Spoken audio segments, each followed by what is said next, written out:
Hey, thanks for joining me. So, as of this recording, a couple of months ago, Marvel had another giant essential failure on their hands with the release of Fantastic Four, whatever the fuck it was. I saw it in the theater. I enjoyed it. It was okay. I think they got some stuff right. They had some big missteps, but I maintain that I think the Fantastic Four are a really hard nut to crack. And that was about as good as an attempt as you could ever ask anybody to do. Um, can't remember who the director is. Not a fan of Pedro Pascal. I don't think he's a good Reed Richards, but we're stuck with them because they're going to show up in Doomsday. It was fine. It was fine, but haven't had, like, I kind of want to watch it again, but there's nothing that's pushing me to go, you know what? I need to watch that movie again. Remember when all the old Marvel movies were coming out and it's like you could just watch them all the time? I could watch the Avengers or first Captain America Civil War or Winter Soldier or Iron Man's or all of them. I could just watch any of them all the time. And this new Fantastic Four, they tried, didn't work. So digging through the books, I remember that when this one come out, this was hyped up as a really big deal. So it's Mark Millar, and I've said that he's done some stuff that I really like, and he's done some stuff that I don't like. The stuff of his that I get sick of is the really dreary, nihilistic, negative depiction of superheroes and horrific shit happening to superheroes. And sometimes it kind of works, then sometimes I'm like, this, oh my God, I get so sick of this. But you cannot write the Fantastic Four that way and have it be in the true spirit of the character, or of the characters of the team. And so it's an interesting thing to give Mark Millar creative control over the Fantastic Four. And he showed that he can write big, epic stories and still maintain a positive superheroic vibe to the characters. Like, it still felt like appropriate. It wasn't some dark, messed up version of them, and I appreciate it. I haven't read these books in a long time. I seem to remember liking them for the most part. I've said before often that Brian Hitch is one of my favorite artists, but I believe this is definitely after The Authority, and then it's after The Ultimates, and I feel like that was his peak work, and nothing has ever been the same as good since. But you can't deny his skill of what he's able to draw. He's so good, and the level of effort he puts in on the detail of the work that he does, holy shit. Even Alex Ross said that Brian Hitch draws backgrounds that go so far into the distance that Alex Ross himself said that he's like, it makes me feel like I need to work harder. It's crazy. So yeah, Fantastic Four, World's Greatest, Part 1 of 4 by Mark Millar and Brian Hitch, with inks by Paul Neary, Paul Mounts on colors. Great team. I think I remember Mark Millar on an interview saying that when he got this book, he got the okay to start doing, he gets to write the Fantastic Four. It was kind of a dream project for him, if I remember correctly. And I think he said something to the effect of he felt like he was given the keys to the family car, like as a kid. It's a big deal to be given the Fantastic Four. Now, I have to say, when this book was being published, this is like 2007, I mean, the Fantastic Four have never been as big as they were in their heyday. They were the premier team for Marvel for a long time, and they are characters that will hold reverence and importance forever. But when you compare them up to, Spider-Man or the Avengers or the X-Men, they kind of seem a little old-fashioned and outdated, for lack of a better term. So that's why I think it's kind of hard to make it work. And I think the thing that might make the Fantastic Four work best in some instances is just have them be background characters that show up periodically in another book, like have the Avengers around and then the Fantastic Four can show up and do some incredibly awesome shit. But for me, reading extended adventures on them is kind of a hard thing to find that's done really well. Because when has there been a Fantastic Four comic that just rocked the sales charts ever since their highest peak in when they were created, the 60s and 70s? other things kind of came along and kind of took their place. I by no means am an expert on the Fantastic Four, so some of you listening to this might be like, Rob, you don't know what the fuck you're talking about. But if I had to distill it down to one thought, it's just, when was the last time the Fantastic Four were, it was a book that carried hype and excitement that everyone was excited about? Is it this? Maybe? Like, I like the characters, and I want them to be out there and popular and seen and recognized, but it just seems like it's a really hard thing to do. And the movies, they've tried it, what, 4 times now? With varying degrees of success. So Mark Millar's got a crazy imagination and just takes the ideas of what these characters do and like, we're going to just do something crazy. That being, basically, the team is on, like, they went on, if I remember correctly, they went on a vacation. And where did they go? They're in the Old West. They're on like a steampunk train thing, zipping down the tracks. They're being chased by a bunch of Native Americans, and there's not a rifle to be seen. And, well, okay, all right, I take it back. There's one rifle there. One. But I see a bunch of spears and stuff like that. But she's deflecting the bullets. So they're being shot at, and I have to say, I don't know how many comic artists have ever fucking held a gun or fired a gun, but these are not what bullets look like when they're fired. You don't have the little, like, the hammer hits the bullet and puts that little pin, which ignites the powder and sends the shell at the tip of the bullet out. So it's just a little tiny thing with a point on it. It's not the entire shell. So again, it's like a minor thing, but if you kind of know these things, that is not what fucking bullets look like when they're fired. So anyway, that aside, here's the Fantastic Four as a team, at least most of them. And they're screaming down the tracks. They're being chased by natives. They're getting shot at, and it's a fun adventure to them. They're not concerned in the slightest. This is fine. They says, yeah, like the kids are fighting each other. Like, quit shoving, Val. Stay on your own side of the time sled. So it's a time machine that Reed has built. I love this. Fucking, there's the Thing dressed up in some period specific goofball outfit. And he's saying to Reed, he's like, go back in time, he said. It'll be fun, he said. And so, to kind of hype up the adventure and the excitement, what the fuck? I can't remember. Sue. God, I couldn't remember her name. Sue Storm. Holy God. She looks down the tracks in front of them. She says, Reed, what's that coming our way? Oh, he's like, that's the mail train. Nothing to worry about. We'll make the time jump almost 1 full second before we hit it. I've got it all worked out. So it's like they're flying down the tracks, being chased. Kids are fighting, not worried in the slightest. There's another train coming down the tracks, and Reed's like, oh yeah, don't worry, the time machine's going to go on. We'll hit 88 miles per hour, whatever the fuck, and the plutonium will kick in, and we'll disappear before that train hits us, at least 1 full second before. It's fine. And while the kids are goofing around with each other, one of the kids almost falls out, so the wife has to yell. Reed stretches out and grabs him. Like, relax, guys, I've got you. I stretched and caught my kid. And time portal opens right in front of him.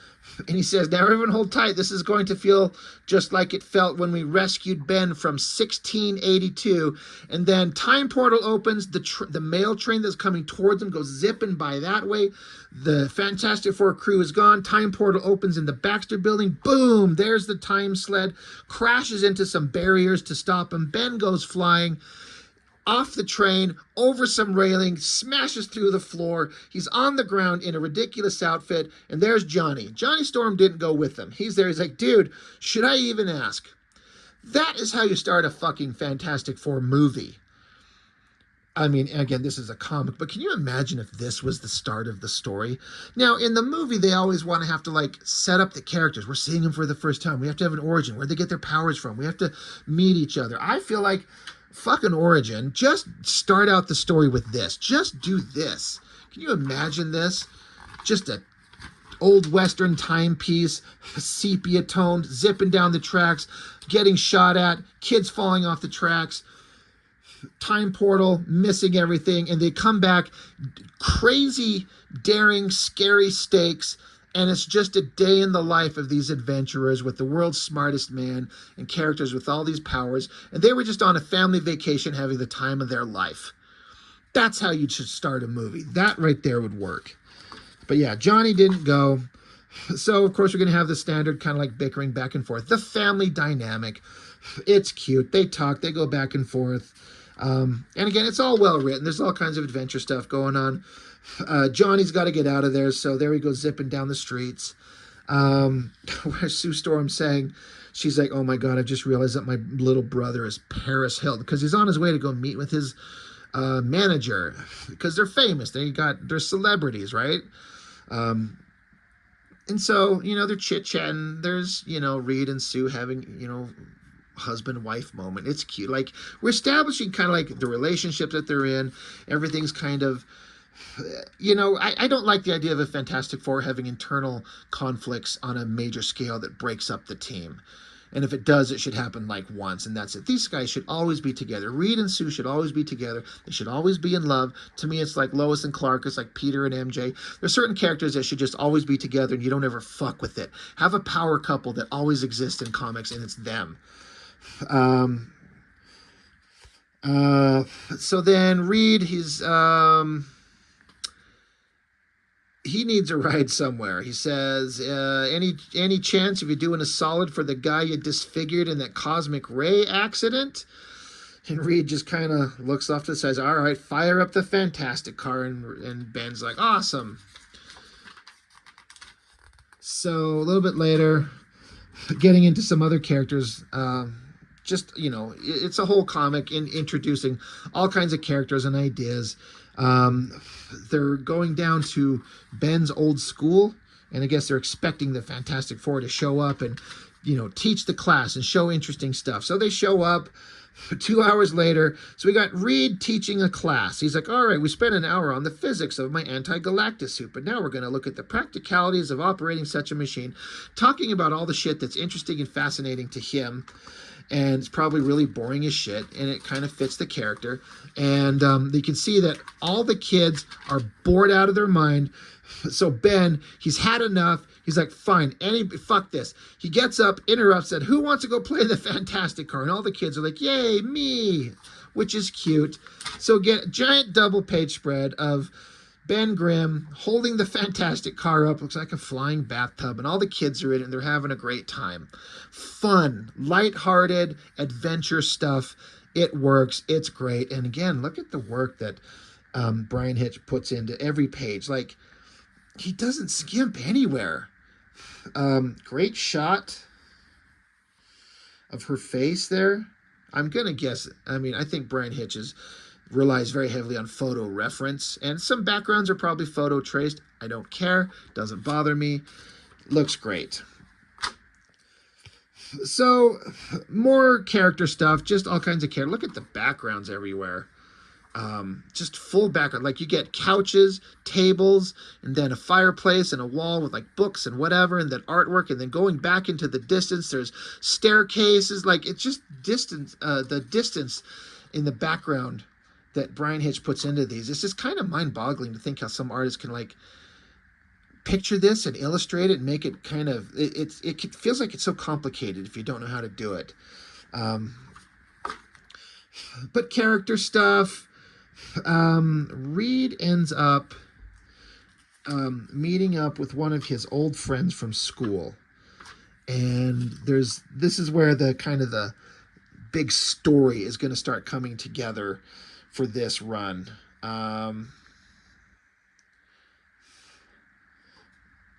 Yeah, she's like, she says, we're working on a project, Reed, and I need your help. This project we're working on is the biggest thing you will ever be involved in, and what you're about to see will affect the entire world. Sue, you have my word, you have him back inside 24 hours. And he's like, well, what do you think, babe? And she's like, well, this is what we do, right? Just be careful. So they teleport away. And then Ben says, well, she's about 10 times hotter than I remembered, which gives Sue a little bit of a look on her face. And Ben just kind of goes, if you like that kind of thing. So, again, it's someone that Reed Richards used to know back in school. She's been gone forever. And she shows up, needs Reed Richards' help. So they go off to this place way off in the North Pole. Again, look at the backgrounds, like this tilted angle and all this tech. I can't imagine how he draws it and gets all this detail in there for an inker to come in and ink behind him and not smudge up the page or make it get dirty or smudgy or complicated or a mess. It looks great. And again, maybe he traced it. I mean, how do you get that exact design on this pattern of a circle without spending all kinds of time like gridding it out and putting all these spaces to get it exactly right? Again, if he traced it, I don't care. It looks fantastic, but it's just how he does it. It's pretty fantastic. Yeah, right? Fantastic. So anyway, they're there and we've got like, hey, we've got this giant situation we're working on. This giant project. And they're like, we need to show you. Let's see. They're saying here, the basic principle of our work is akin to a nuclear shelter. When the call comes, we'll step through this portal for a brand new life. It's unfinished, of course, but we should have it ready in a matter of weeks. What you're about to see on the other side is maybe 15 months' work. She says, you don't have epilepsy or anything, do you? He's like, no, I'm absolutely fine. I'm like, good, because dimensional transfer, the dimensional transfer still needs a little fine-tuning. So there's some giant project to save humanity. What is it? We flip the page, and it takes a second of looking at it to take it all in. And I just can't imagine how an artist would even conceive of putting this together. But if you look amidst all this technological gear, space stations and stuff, in the distance, it's Earth, but being built as a mechanical machine. And then there's the moon. They're building a new Earth and a moon. I mean, just look at this. How, I don't know, to someone it may not look complicated, but to draw all this tech gear and in perspective, and then the planet, and then have to, like, here's the continent, but the core isn't filled in. It's kind of like building the Death Star, except planetary scale. It's just, what a wild shot. I wonder how Mark Millar envisioned this and how he put it in the script, and what Bryan Hitch thought when he gets the script and he sees what he's being asked to draw. I'm pretty sure that Millar has seen the type of stuff that Bryan Hitch has drawn previous to this and knew that he was up for the task. It's just epic. It's just this massive widescreen movie scale looking stuff. And again, as I always like to point out, there's not one fucking word on this page. And it doesn't need it. No words needed. Just look at it.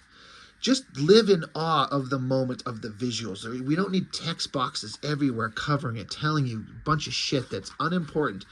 And then we get a shocked look on Reed Richards' face. She's saying, welcome to New World, Reed. This is where we're going when the Earth dies.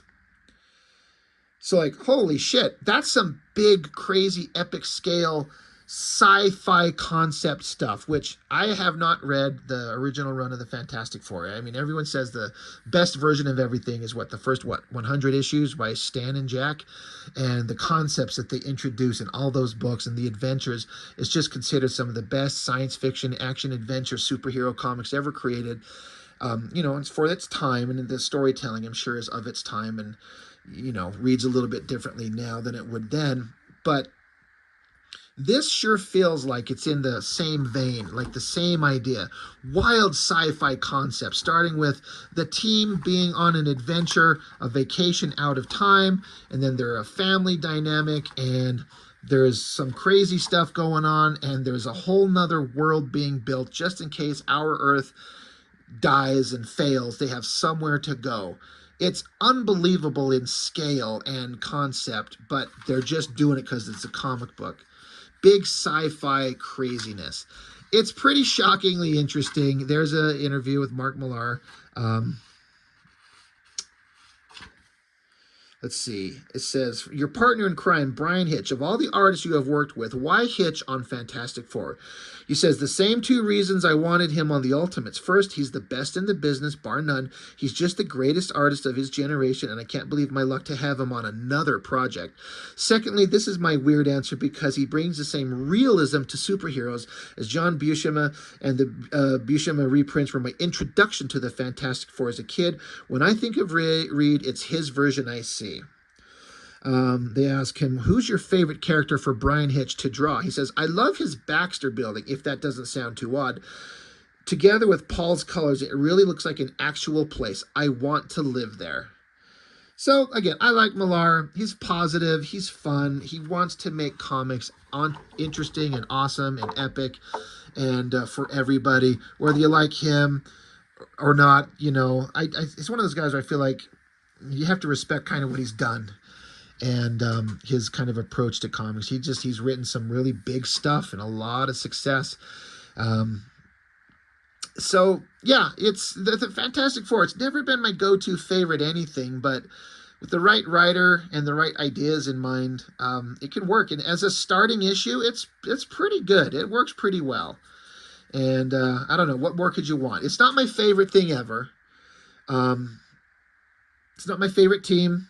It's not my favorite art that Brian Hitch has done. That's over on the Ultimates, but it's pretty damn good. Like, you can put this in front of anybody, and they'd have to kind of look at it. And I couldn't imagine anybody wouldn't have nothing but utmost respect for what they're doing in here. It reads pretty dang well. So we'll just keep going through them as time goes on. Fun stuff. Fantastic Four by Mark Millar and Brian Hitch. Good stuff. So that's all I've got on this one. Thank you for watching. I really appreciate it. I'll see you next time.